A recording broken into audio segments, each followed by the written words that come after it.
What's going on, guys? So I finally caved and decided to read one of the top selling and most rewritten books ever created, the dictionary. I've heard a lot about this book, and after reading it, I'm a little conflicted. Right off the bat, the dictionary is interesting because its unorthodox chapter structure. The dictionary, instead of separating its chapter by number, the author decided to do so with the alphabet, starting with A and ending with Z. Why this was done becomes readily apparent, with every single word the book has transcribed being in perfect alphabetical order, which itself does have some underlying meaning within the context of the book's overarching theme, but let's focus on structure for now. So due to the restrictive nature of the book being in alphabetical order, the story at certain points was extremely hindered due to how the author's complex vocabulary could not be put to perfect use during every scene, especially the start of the book, with the author's choice of starting vocab having to be A and aardvark, which compared to how much they flex their linguistic talent later in the book, doesn't leave the greatest first impression. For example, after the early slog, we start to get extremely interesting and complex statements being made about the world and the author's opinion of it, with the author insinuating people allege alliance to allegories, which in combination with how the author includes a definition in between each word in their sentences, shows how the first and last word of the statement almost cancel each other out, with the allege insinuating the lack of proof and allegory being about the supposed symbols of general truths, combined with the other highlights such as the author showing disdain for the hideous hierarchy displayed in old Egyptian hieroglyphics, the author complimenting Poland, saying they are polite when stating polite Polish politics, and the author finding fault in fauna, which we can interpret as nature as a whole, and how they think it's faux pas, aka a socially blundered concept.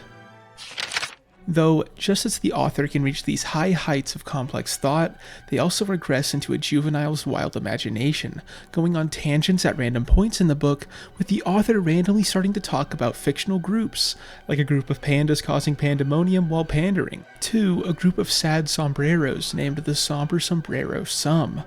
Also, they talk about a group of pretty pretzels prevailing, but it doesn't even stop there. Other than just random fiction tidbits, the author lashes out against random groups of people, like when they call all primary school kids primates, and when they for some reason decide to insult me personally, calling me a misstepping mistake. So with all we have covered, you may be thinking that the most apt comparison to how random this author's writings are would be allowing a monkey to type on a typewriter until it writes Shakespeare, but while of course there probably isn't a distinct storyline to follow in this book, other than getting an image of the type of person the author is in your head, however, I feel there is still a theme to glean from their random ramblings. Even though the author bounces between topics, discussions, insults, and imaginative fantasies, they still stick to the organization and balance brought about by their strict adherence to following the order of the alphabet and the order of the words themselves, meaning that no matter what is shared or how out of pocket the author is being at times, the author is still organized in their thought, or should I say organized in their society. Thus, the theme we explore in the dictionary is the author's desire to be unorganized in an organized world. And even though the author is confining themselves to order and society as a whole, they still will fight to get their point or opinions across, even if it requires that sometimes what comes out of their mouth is fiction or slander. So, do I think this theme could have been gotten across in a more entertaining and concise manner?